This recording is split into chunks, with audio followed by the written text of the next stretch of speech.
Good morning and welcome to our beautiful Basilica here at Carmel Mission. And we continue our focus on the presence of Jesus in the Blessed Sacrament. This morning I wanted to share with you a passage on that very subject by Archbishop Fulton Sheen. As many of you know, he was particularly well known for his preaching, especially on television and radio, was a sort of a pioneer in that particular area of media. He was titular Bishop of Newport and former Bishop of Rochester, New York.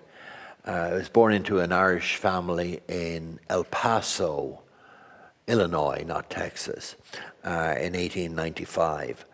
And he discovered his call to the priesthood at the age of 24 and was subsequently ordained priest in 1919. He pursued higher studies at the Catholic University of America in Washington, D.C., the Catholic University of Louvain in Belgium, and the Pontifical University of St. Thomas Aquinas in Rome.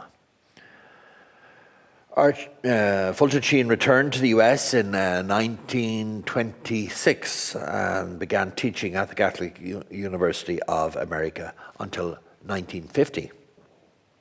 A gifted teacher and speaker, his homilies were really appreciated.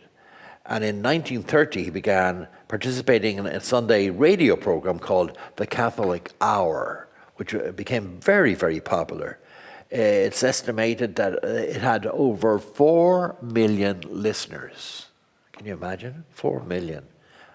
And then in 1951, he went from radio to a weekly television series, Life is Worth Living, which dealt with matters of faith and attracted some 30 million viewers. 30 million viewers, wow.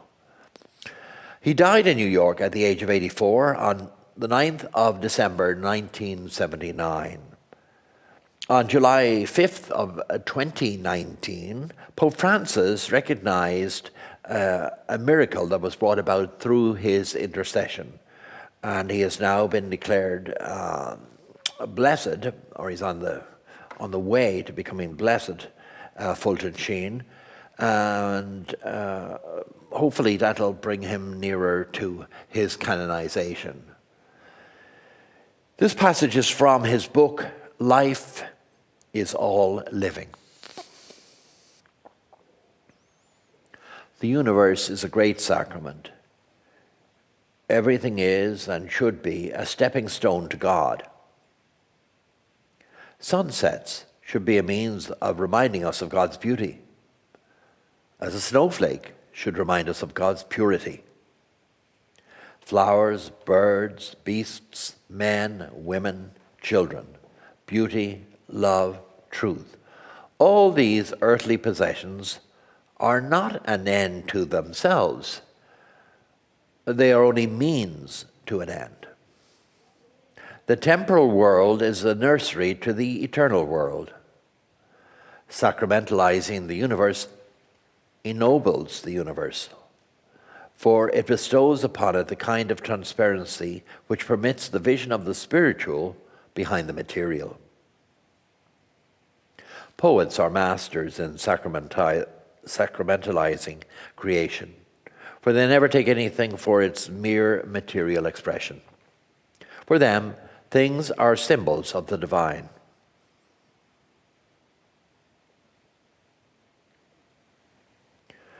The gift of his own body and blood as our spiritual food is surely one of the clearest ways that Jesus expresses his profound love for each one of us. And Archbishop Fulton Sheen encourages each of us to take in the natural world, our earthly realm, if you like, as another such sign of God's love. Its beauty and complexity is a reflection of the perfect, complex, and authentic love of God. And especially in these times of turbulence and the coronavirus, we can find ourselves seeking and taking comfort in the natural beauty of the world around us, bringing us serenity and a long sought for peace that remains radiant and true despite all the turmoil, all the turbulence, as we continue our journey as faithful followers of Jesus Christ. acknowledging all the time and recognizing each day that God and God's love surrounds us, never leaves us. Archbishop Fulton Sheen, through his use of modern media, helped make God's love something living and active. He was able to make it something that people could relate to in their daily lives. May we have a similar way of connecting with God's love in our lives. As always, if you have some prayer requests, please do send them to Father Rodrigo and myself. Go to our parish website, carmelmission.org, and press that prayer request button. And we will happily take them with us during our daily prayers and masses. So I wish you all good health, profound peace, and a greater awareness of God's great love for you. Thank you.